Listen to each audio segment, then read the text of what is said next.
Friends দেখো আজকে এই গাছটা লাগিয়েছি অ্যাডিনিয়াম গাছ। আর এখানে কটা ড্রাগনের ডাল কেটে চারা বানানোর জন্য বসিয়েছি, বেশ কয়েকটা বসিয়েছি। আরও এখনও আজকে আবার এই গাছগুলো নিয়ে এসেছি, দেখতে পাচ্ছ। এগুলো লাগাবো বিকেলবেলাতে। এখন তো অনেকটা রোদে গেছে। এখানে কয়েকটা ডালিয়া, একটা জারবেরি বলে সেই গাছগুলো আছে। আর এখানে সার আছে এখানে। তো মাটি শুকনো করতে দিয়েছি, এত ভেজা মাটিতে গাছ লাগানো যাবে না। তো মাটিটা শুকনো হোক একটু, বিকেলবেলা লাগাবো। এই রোদটা পেলে মোটামুটি মাটি শুকনো হয়ে যাবে। এখনও কিন্তু অনেক গাছ লাগানোর ইচ্ছা আছে, দেখাই যাক এবছর শীতে কী কী গাছ লাগাতে পারি। তো বিকেলবেলা আবার দেখাবো। বিকেলবেলা গাছগুলো যখন লাগাবো তখন তো তোমরা দেখবে। এই গাছটা কিন্তু এবছর প্রথম লাগাচ্ছি, জানি না হবে কি না। তো এই গাছের আপডেটটা কিন্তু আমি তোমাদের অবশ্যই দিতে থাকবো। এটা ফার্স্ট টাইম, তো কেমন কি হয় সব তোমাদের কিন্তু জানাবো। তো চলো বিকেলবেলা যখন গাছ লাগাবো, এই গাছগুলো কতগুলো নিয়ে এসেছি তখন কিন্তু দেখাবো তোমাদেরকে, ঠিক আছে? তো দেখো বেশ ছোট্ট ছোট্ট কি সুন্দর সুন্দর ছোটো ছোটো টবে দিয়েছে গাছগুলো। এগুলো গাঁদা ফুল গাছ। আর এগুলো লাগাবে দিলে তেমন একটা হয়ে গেছে। চলো কোনো অসুবিধা নেই, বিকেলবেলাতে লাগিয়ে ফেলছি, সমস্যার কিছু নেই। তো চলো বিকেলবেলা যখন লাগাবো একেবারে ভিডিওটা করে তারপর কিন্তু তোমাদেরকে করবো, ঠিক আছে? তো দেখে নিও। বিকেলবেলা আমি আর তোমাদের দাদা চলে এসেছি ছাদেতে বাকি গাছগুলো পটিং করবো বলে।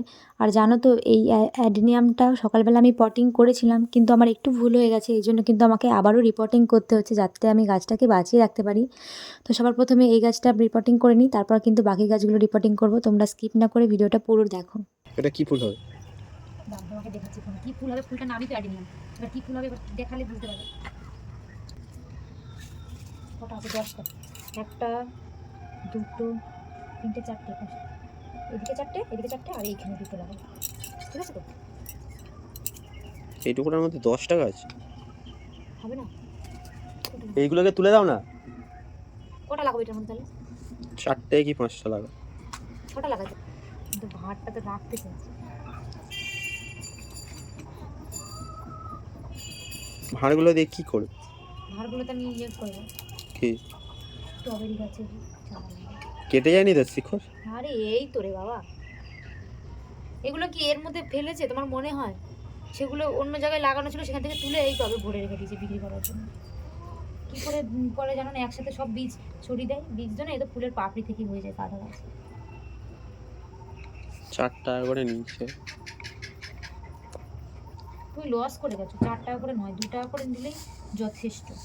বিকেলবেলা লাগিয়ে দিলাম, তার একটা কারণ আছে। এখন একটু হালকা করে জল দিয়ে দেবো, ঠিক আছে? তো তারপর ধরো সারা রাত শিশির খাবে। এইবার এই শিশিরের মধ্যে যে কটা বাঁচার সে কটা বেঁচে যাবে। কাল সকালে যে কটা জ্যান্ত থাকবে সে কটাই বাঁচবে, আর বাকিগুলো নীতি যদি থাকে তাহলে সেগুলো আর বাঁচবে না। তো আমি ছোট ছোট গাছেরই তো লাগিয়েছিল, দেখলাম 10-15 দিনের মধ্যে ফুল চলে এসেছে। কোথায় লাগিয়েছো? ওই যেখানে থাকি সেখানে সে ফুল গাছ লাগায়, তা সেই বিক্রি করে আর কি। তাকে বলতে সেই এনে দিয়েছিল। ডালিয়া গাছগুলো আর কোথায় লাগাবে? জায়গাটা তো নেই, কোথায় লাগাবে? তোমাকে বললাম কি দুটো করে দাও।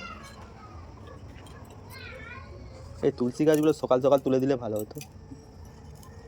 এককারি ওইসব তুলসী গাছ আর হচ্ছে কিনা যে গাছ। এইটা কি গাছ? এইটা এই শুকনোটা কোন শুকনো? এই যে বড় বড় স্থলপদ্ম হয়। এই বছর 2-3টে ফুটেছিল। ছাদ বাগানে অ্যাকচুয়ালি ছোট ছোট গাছের জন্য ঠিকঠাক জায়গা। একটা ধামড়া মারা গাছ লাগালেই তো আর হবে না, মাটি অনুযায়ী গাছ হবে। গাছটার শিকড়টা পাকিয়ে গেছে তলায়, ওই জন্য গাছটা মরছেও না, বাঁচছেও না, কিছু হয়নি গাছটা। দেখো 6-7-8টা লাগিয়ে দিয়েছি, ঠিক আছে? তো গাছ একবার বেঁচে গেলে এবার হেলে ফুলে পড়ুক না, অসুবিধা কিছু না। ওইগুলো ডালিয়া গাছ লাগিয়ে দাও। ওখানে গাছ হবে না গো, বললে পরে। তাহলে ডালিয়া গাছটা কোথায় লাগাবে? মাথায়? মাথাতেই লাগিয়ে দেবো। ডালিয়া ফুল মানে ভালো ফুল না? তো গাছ লাগাতে লাগাতে কিন্তু অনেকটাই সন্দেহ হয়ে গেছিলো, যে কারণে তোমাদের সঙ্গে কিন্তু সবটা শেয়ার করতে পারিনি। আর সকালবেলা ছাদে গাছ দেখতে এসে কিন্তু পুরো মাথা খারাপ, মনটা এত খারাপ হয়ে গেছে। দেখো ইঁদুরে সব গাছ খেয়ে নিয়েছে। এই দেখো একটা পাতা পড়ে আছে, দেখতে পাচ্ছ? মানে প্রত্যেকটা গাছের দেখো খেয়ে নিয়েছে সব, আর শুধু গোড়াটা পড়ে আছে। এই গাছটা মোটামুটি ঠিকই আছে। আর চলো ওই দিকেও কিন্তু কয়েকটা গাছ লাগিয়েছিলাম, যেটা তোমাদের সঙ্গে তো শেয়ার করতে পারিনি, অন্ধকার হয়ে গেছিলো বলে। জানি না কী হয়েছে ওই গাছগুলোর, দেখো কী অবস্থা করেছে গাছগুলোর। এইখানেও দেখো পুরো গাছটাই খেয়ে নিয়েছে। আর এখানে একটা লাগিয়েছিলাম, এই দুটো গাঁদা লাগিয়েছিলাম, আর ডালিয়া আর জারবেরিগুলো কিন্তু এখানেও জাস্ট লাগিয়েছিলাম, পট নেই বলে। তো সব খেয়ে নিয়েছে, দেখতে পাচ্ছ কেমন খণ্ড খণ্ড করে। আর ওই যে একটা ডাল দেখো পড়ে আছে, পাতা ডাল কাণ্ড সব আলাদা করেছে। অনেক খোঁজার পর এই 3টে কিন্তু রুটস পেয়েছি। তো এই রুট 3টেকেই এখন লাগিয়ে দেবো। জানি না কি হবে, যদি হয়ে যায় তো পরে রিপোর্টিং করব। এখানে একটা লাগিয়ে দিই, আর দেখো এখানটা করে একটা লাগিয়ে দিই। ক্যারেটে যে গাঁদা গাছগুলো লাগিয়েছিলাম ওখানে লাগিয়ে দিয়েছি, কিন্তু এইটার অবস্থা খুবই খারাপ, জানি না হবে কি না, যদি হয় তো পরে রিপোর্টিং করব। তো লাগিয়ে দিয়েছি এই গাঁদা গাছের সঙ্গে, যদি হয় তো রিপোর্টিং করব। তো তোমাদের ভিডিওটা ভালো লাগলে অবশ্যই লাইক করে কমেন্টে জানিও। তো চলো টাটা, কেমন কি আপডেট হয় জানাবো অবশ্যই।